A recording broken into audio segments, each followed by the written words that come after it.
Salut à tous, j'espère que vous allez bien. Débrief du match PSG Bayern.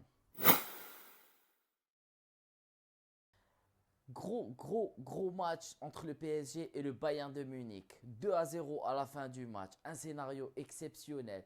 Deux cartons rouges. Une première mi-temps pas très bonne, mais une deuxième mi-temps extrêmement agréable à regarder. Un PSG des grands soirs. Un PSG qui a prouvé toute sa valeur aux yeux du monde. Un PSG dominateur dans la deuxième mi-temps et un PSG surtout avec énormément de cœur, énormément de courage. Chapeau. Franchement, chapeau le PSG. Le début de match a été assez ennuyeux entre les deux équipes.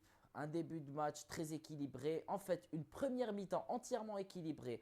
On a vu que les deux équipes étaient là, mais il n'y avait pas grand-chose. Il n'y avait pas grand-chose à se mettre sous la dent. Les deux équipes ils avaient la possession à 50-50.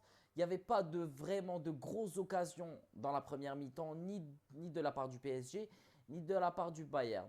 En fait, une première mi-temps où les deux équipes étaient en train un peu de se jauger, de voir ce qui allait pas. Il ne faut pas oublier que c'était un match à élimination directe. Et les matchs à élimination directe sont très dangereux. Les deux équipes ont tendance à avoir peur. Les deux équipes ont tendance à essayer de maîtriser le jeu et de prendre leur jeu à leur compte. Pas vraiment d'essayer d'avancer, sauf si l'adversaire est assez prenable. Or, ce n'était absolument pas le cas dans ce match. Les deux adversaires n'étaient pas vraiment prenables. Les deux adversaires étaient, on va dire, du même niveau, donc il y avait une sorte de peur des deux côtés. On rentre dans la deuxième mi-temps et là, tout change. Le PSG s'est créé trois grosses occasions contre zéro pour le Bayern. Le PSG a repris le jeu à son compte. Le PSG a montré tout ce qu'il savait faire. Le PSG avait du cœur. Le PSG a dominé globalement la deuxième mi-temps.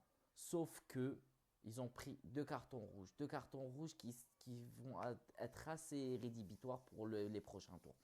En fait, le premier carton rouge, c'était Pacho qui a pris un rouge sur un gros tacle. J'ai oublié contre qui c'était. Mais c'était un gros tacle à la 80e minute.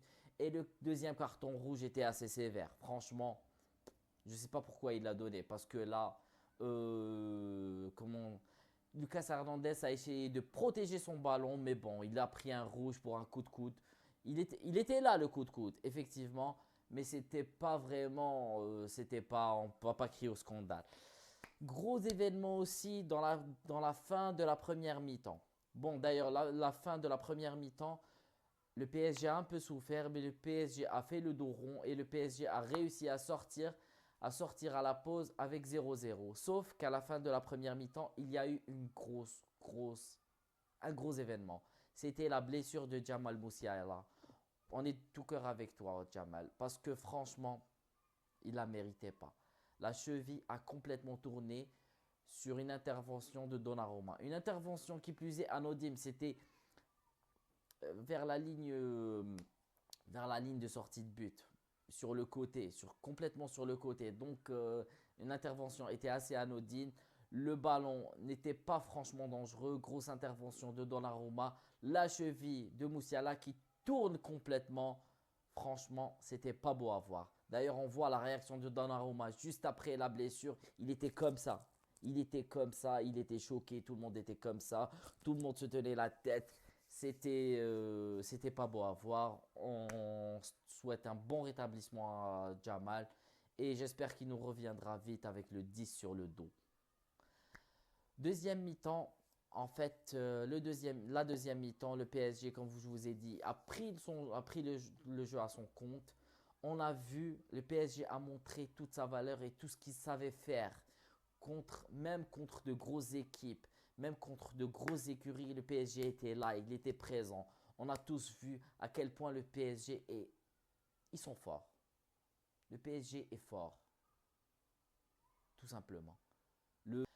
Luis Enrique est fort. Luis Enrique aime gagner. Et il a inculqué ce mindset à son groupe. On sent que c'est vraiment un groupe soudé. C'est vraiment une équipe, contrairement à ce que était le PSG avant.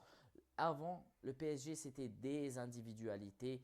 mises à contribution l'une avec l'autre et ils essayaient de faire quelque chose. D'ailleurs, ils sont arrivés en finale de Ligue des Champions contre ce même Bayern en 2020. Ils l'ont perdu. Mais là, on a affaire à un PSG beaucoup plus puissant, beaucoup plus présent.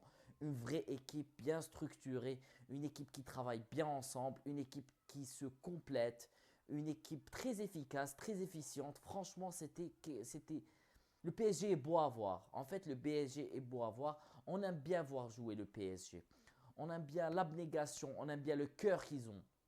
Parce que franchement, ils se sont bien fait bouger en deuxième mi-temps. Même à la fin de la première mi-temps, ils se sont bien fait bouger et ils ont réussi à tenir le coup, ils ont réussi à tenir le score et surtout à réagir.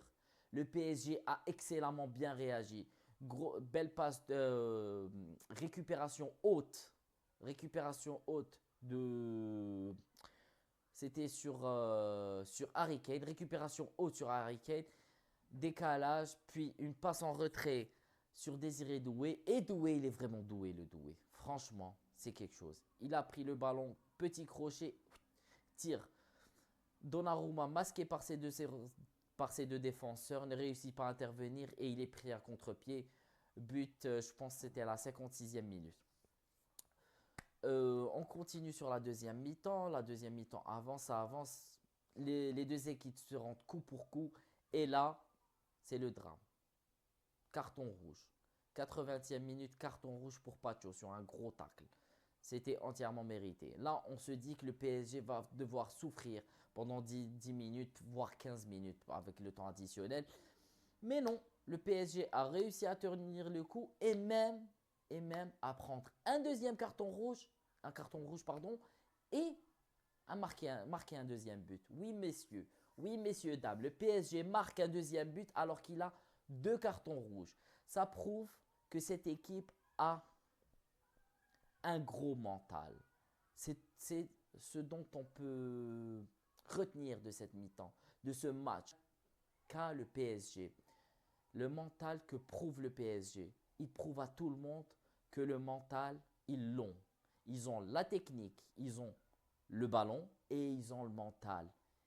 Pour la première fois depuis le début de cette coupe, le PSG ne domine pas. Il n'a pas la possession du ballon. En fait, sur tout le match, il ne l'a pas. Il est à 46% contre 54% pour le Bayern. Mais en fait, est-ce que c'est vraiment important? Moi, je pense pas. Moi, je pense que le plus important, et je pense que c'est l'avis de tout le monde, c'est le score final. Et le score final dit 2-0 pour le PSG. Le PSG a réussi le PSG file en demi-finale tout seul comme un grand. On attendra de voir contre qui ça sera. Soit le Real, soit le Borussia. Mention spéciale aux trois milieux de terrain du PSG. Ils étaient excellents. Les trois milieux de terrain, ils étaient super bons. Joao Neves, c'est franchement le gars qu'on aime. Vous voyez, là, il a une bonne bouille, le mec. Le gars, il est bien, il a l'air sympa. Il fait du bon boulot. Vitinha, la classe internationale. Et Fabien Ruiz, même chose. Aussi, Désiré Doué, qui a été élu d'ailleurs homme du match. Franchement, quoi dire de plus? Le gars, il sort, il fait ses matchs. Rien à dire. Très belle entrée en jeu de Dembélé, qui n'était pas titulaire, qui est un peu en manque de jambes après sa grosse blessure. Mais en fait, qui reprend, et qui a d'ailleurs marqué le deuxième but. Après deux cartons rouges, il faudra le souligner. Aussi, la grosse prestation de Michael Olise. Michael Olise, c'était la bonne pioche de l'été dernier parce que franchement, il fait très bien le boulot. Il est même, je dirais qu'il est même ballon d'orable parce que franchement, il est bon. Il est bon le Olise. Ils l'ont pioché. Il était à Crystal Palace. Ils l'ont ramené de Crystal Palace. Il a complètement changé de dimension. Bah ouais, c'est normal quand on est aussi talentueux et quand on a une équipe qui domine le jeu, qui arrive à dominer ses adversaires, c'est normal qu'on éclate plus aux yeux du monde parce que franchement, il le mérite. Dommage pour lui qu'il soit éliminé, mais on verra ce que fera le Bayern cette année parce que ça sera un gros client. Ça sera un gros client. Certes, ils ont pris 2 buts, mais ça sera quand même un gros client pour la Ligue des Champions. Quoi d'autre? Je vous remercie d'avoir écouté ce podcast. J'attends vos commentaires. Abonnez-vous, activez la cloche et à bientôt.